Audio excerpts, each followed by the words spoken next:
Friedman isn't all that shy about his big voice. He says that hearing yourself in a 7,000-seat arena can give you a pretty big ego boost. After about 45 minutes of running, I need a break. So it's safe to say Kinner definitely deserves one after 24 hours. As of this morning, he's reached his goal of $7,500 raised for healthcare workers. David? The Bulls wore their statement edition jerseys tonight, but the only statement they could make was late in the fourth quarter after they emptied out their bench. With no fiery deliberations in war rooms like these, NFL executives have more time for the simple football pleasures of home, like a game of catch. It's been 4 days and the sports world is still mourning the loss of Kobe Bryant. The late, long-time Laker great inspired hoopers from Los Angeles to Philadelphia and even here in Evanston. But Lindsey Pulliam dedicated a career-high night and a win against Michigan to the Black Mamba. Yeah, that game was for Kobe Bryant. That guy means so much to me, and I took a lot from him in terms of my mentality and some of the things in my game. So, you know, that game was for him, and Dr. Phillips just said in the locker room, 24 plus 8 is 32. I told the coaches, give me the ball, actually. I don't know when it was just like, let's close this thing out, and that's how it happened. It's safe to say Pulliam has the Mamba mentality. She's taken more shots than anyone else in the Big Ten, and head coach Joe McEwen says he's always ready to give her the ball, whether she's making those shots or not. Yeah, her middle name is Amnesia. Lindsey Amnesia Pulliam. So, you know, she can have stretches, I've seen it, where she'll go 1 for 10 and she'll make the next 7 or 8. And, you know, she's fearless. And, you know, when you have a great player like that, you want to make sure we started to do a better job getting her the ball. Because, again, it doesn't bother her. She's going to take the next shot. That's her mentality. Separates her from a lot of players in the country. A win in Evanston's got to feel great for Northwestern, especially coming off the loss at Maryland last weekend. But Northwestern's once again on the road, this time 11 a.m. tip-off on Sunday against Penn State. For now, reporting from Welsh Ryan Arena, Jack Lido, NNN Sports. Everything in women's lacrosse starts right here, in the draw control circle. At the start of each half, and after every goal, 2 players hold the ball between their crosses and fight for the possession. Coach Kelly Amante Hiller has planted firm roots inside the center circle turf. Well, I took the draw in college. That was like my thing, so I know how to teach it. You know, I think that's been definitely an asset of mine as a coach, is knowing how to, you know, manipulate that skill and teach that skill. Northwestern has been near the top of the country in draw controls per game almost every year of the past decade. So if anyone knows draw control technique, it's Amante Hiller. A lot of hand-eye coordination, a lot of wrist strength, quickness, reaction time. It's a very unique skill. So how important is the draw? Brennan Dwyer is a junior midfielder for Northwestern. Inside Lacrosse ranked her as the 35th best college lacrosse player in the country, men's or women's. Now, Dwyer only came into the year with 2 career goals and 4 assists. The reason she's been garnering national attention, in 2019 she was 3rd in the country with 181 draw controls. I think just something that, like, some qualities that make me successful at it is just like being quick and like athletic. You kind of need that quick reaction time to get the ball out where you want it, but you also need like the technique to grab it once you do put it where you want. Dwyer has already sharpened her skills in the circle enough to etch her name in the record book. Earlier this year against Arizona State, she racked up 21 draw controls, a Northwestern record. But Dwyer is not about to steal all the credit because sometimes a lot of people just focus on like the person taking the draw, but it's like a team effort. A sentiment that echoes her coach back when she was a junior draw control specialist. I think that the chemistry makes us different. A team with eyes on getting back to the Final Four is bound to score some goals. And after every one, it all comes back here, with a whistle and a ball in the air. From Ryan Fieldhouse, Jack Lido, NNN Sports. Welsh Ryan Arena can get pretty loud, but who's the loudest Wildcat in the building? Is it someone from the band? Any of the fans? What about Dr. Phillips? Take another listen. Do you hear him? That's the voice of Pete Friedman, the public address announcer for Northwestern women's basketball. He's been in the position for 9 years, but he's been a Wildcat for 4 decades. Once I got here, I bled purple right away.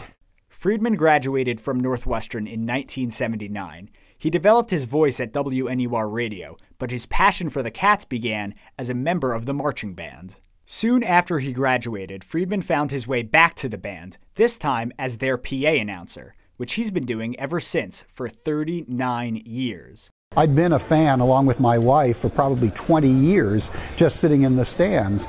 In 2011, when the position opened, he successfully auditioned for the public address job with women's basketball, and Friedman had a whole new experience. Being a passive fan, you can kind of be in and out of being focused, but as the arena announcer, you really have to have your head in the game.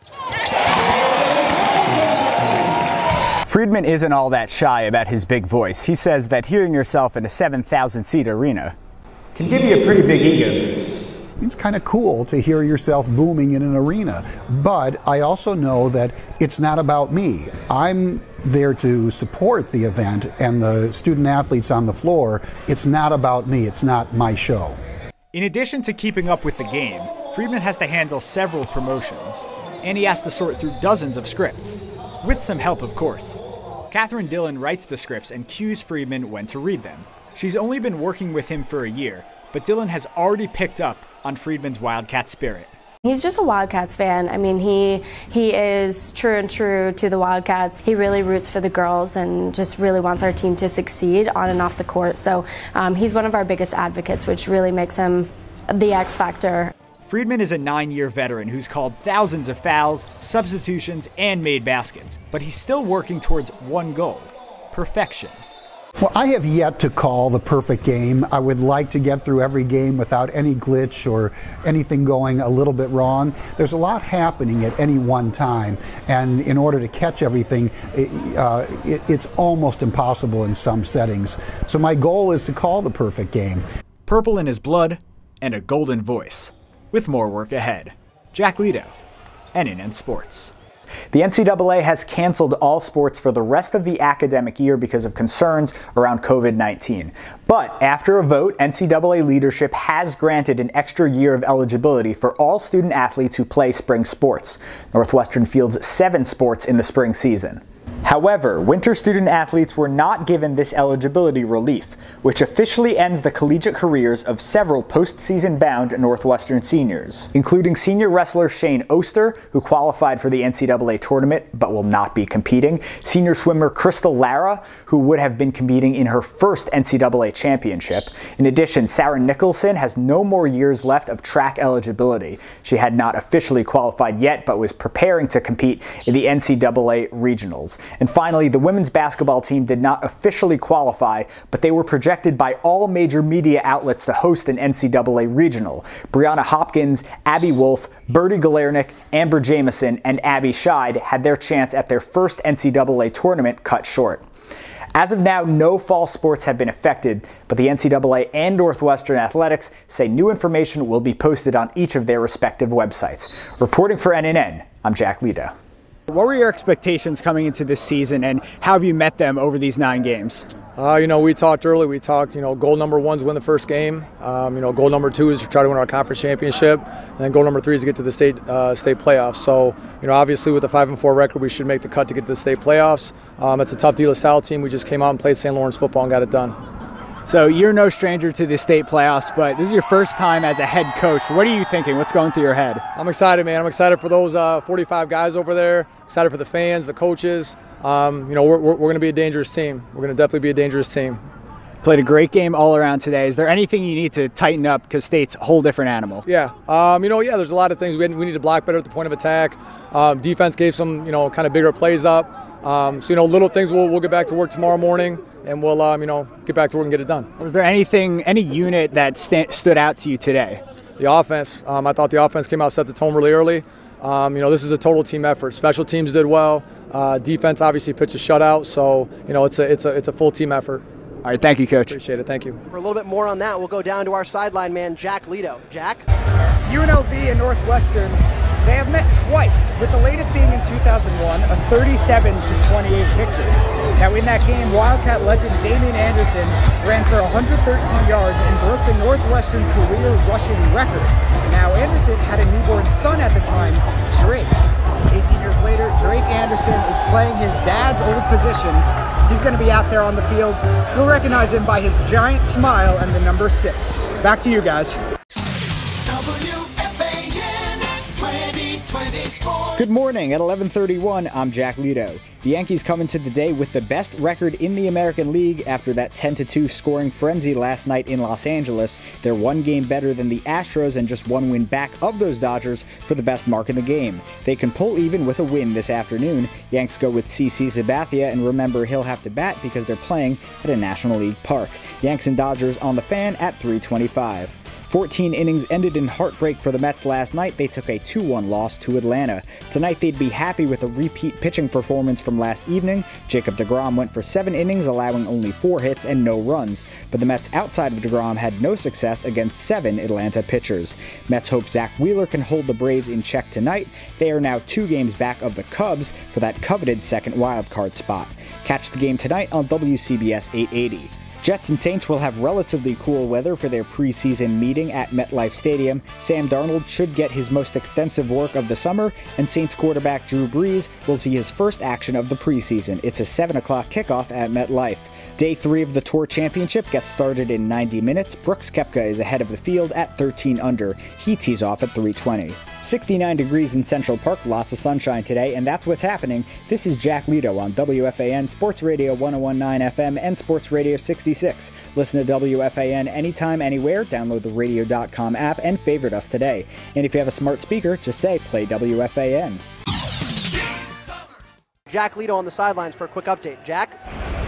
Check out this strategy. Northwestern is on the west side of the field, opposite of the student section where they normally sit. I've been told the reason is it's really hot out here, and once the sun goes down, it's going to give the Wildcat bench a little bit more shade than the Rebel bench. Back to you guys. Stanford wins the draw control. They win the possession. They're up 11-10, trying to make it a 2-goal lead. Scornavaco, junior captain, gives it to Watson. Came in leading Stanford with in goals.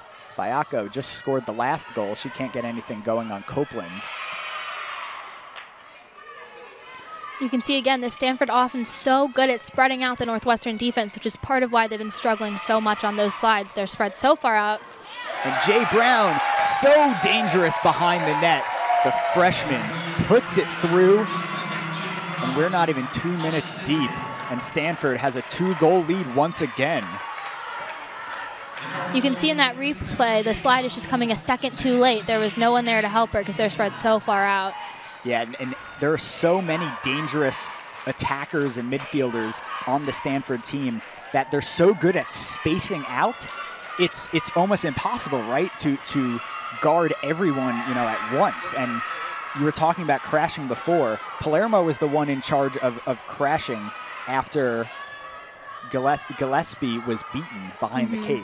And it's not necessarily Palermo's fault. It's just Stanford's offense spreads them so thin, right? Exactly. That few extra steps that they have to make on the slide is what's killing them right now.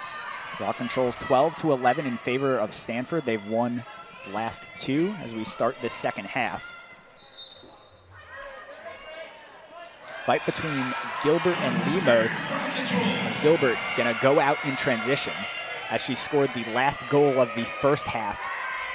That goal came in under 10 seconds, but instead she backs it out, and Northwestern will work slowly with Skane on McMahon. Jane Hansen made her first start of the year at the midfield position. First start of her career. Gives it to her sister Elle, who gives it back to Gilbert, already with a hat trick. You can see Stanford's defense is kind of mimicking what Northwestern was doing earlier. Oh, Izzy Skane, never one to give up on the play. Scooting to her right, double team on her. She spins to her left, And she puts it into the back of the cage. We're back to a 1-goal game. That goal was unassisted, her 4th of the day.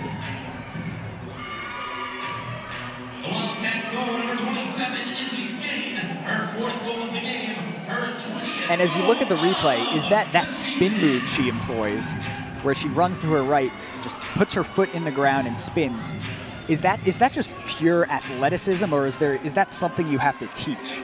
Definitely. I mean, to know exactly how to set it up, how to give herself the right amount of space, that's definitely something that's taught.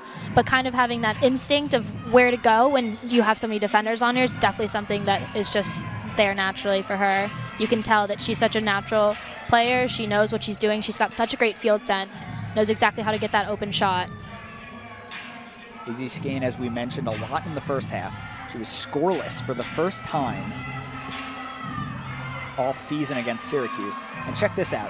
That was only the 2nd time she was held scoreless in her entire career. The last time she was held scoreless before last week was back on February the 15th of 2019. That was Skane's 2nd career game. As we know, since then, the sophomore has been on fire. On the Tewaaraton watch list as we approached the start of the 2020 season. And another draw control won by Northwestern. Going to try to knot this game back up. Great back and forth contest. Stanford out of the Pac-12 trying to prove to their conference foes that they are a team that you can't mess with. Stanford's schedule is pretty difficult non-conference games. They've already played Denver and Virginia. Both were losses. They try to pick up a big non-conference win in Evanston. As Gilbert gets it in front, an extra pass knocked out of the cross of Elle Hansen. She draws a shooting space violation. Number 7, Elle Hansen. With 63 on the shot clock, she definitely does not need to dive in, but we will see what she does. She's 1 for 1 on free positions so far. She dives, shoots, top left corner, goal. And this game is knotted up once again.